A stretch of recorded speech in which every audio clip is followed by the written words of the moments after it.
د ګرانې په کچه کې د اضافي وروستو امولس لوټل شروع شوي دي. څوک په لارو کوڅو ښارونو او بازارونو کې په جیبونو وهلو ککړ دي او څوک د ژوند د تیرولو په سیزونو غلا کولو کې لګیا دي. خو ځینې تنان د کاروبار په شکل کې خوم غلاګانې او ګڼکپۍ کوي. د مردان د پاکستان تحریک انصاف یو سرتیره کارکون ماجد خان چې ټول اړې موړې په پاټۍ خرچ کړې ده او د چینچي ډرایور دی، وایي چې دلته یې په پاټۍ کې هر رقم قرباني ورکړې ده خو هیڅ چا یې پوښتنه نه ده کړې. هغه چې کله غربت ډېر تنګ کړو نو هغه په ټولنیزو رسنیو د خلکو نه اپیل وکړو چې هغه د سعودي یا دوبۍ ته ولېږلی شي چې هغه خپلو بچو له په خلاص مټ رزق وګټي. خو همدغه وجه وه چې چا ورته د ټیلیفون د لارې ویلي وو چې هغوی به یې بوزي او په زرګونو روپۍ ترې واغستې. خو بیا هغه تنان روک شو. ماجد خان خپله قصه صدارنګ بیانوي. یاره چې دا یو کس را سره په موبایل باندې دغه شو کنټکټ کې شو هغه راته وی غریبانان یو درې کسان پکار دي یو زوم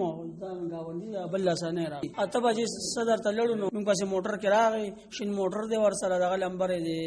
7447 لمبر دی الټو موټر دی ور سره هغه ډیس پلازا مخه ته تلته دا موږ ته ایجنسی خو دا ما مرګره ایجنسی دا ما سره تصویرانه مستجی او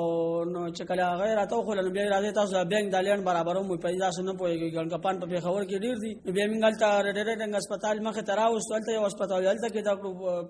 پاسپورت نه را باندې تصویرانو باسلو د شناخت کارت نه هغه زموږ د درو نه واغشتل نو بیا بوتلم تاکال ته ما د مرګرو له پیسې مخکې ټوکول د پالې غړي چې تاکال ته بیا کله بوتلم نو ماته وستا ماجد وستا میډیکل بدل ته کیږي تل د ایثار شه یو دا مرګر یو بل مرګر ماجد ته عزت تاسو لړ شه اوس به ایجنسی کولې ایجنسی وینه پر بیا راځي او ټوکن بم خپل لاس راواله بچا کله غشوي بیا په خبر کې خیبر روډ تانه تا خیبر روډ غلطه کې هسپتال درالته هم تانه تلړم هغه ودا د پایې کار دی او چا کار دی مورته موږ ته خپل ته معلوم نه دیږي بدغه شانکار را سره شوی دی. دا یو پیه او په یو ترس نه ده بلکې داسې هم کې دی شي چې کله هم په ټولنیزو رسنیو غریب یا بې وزله تنان د امداد اپیل وکړي او خپل د موبایل نمبر ورکړي نو هغوی ته ویل کېږي چې ستاسو انعام راوتی دی او پیسې راولېږي. نو باید چې امولست په داسې حال کې پوهه خلکو سره مشوره وکړي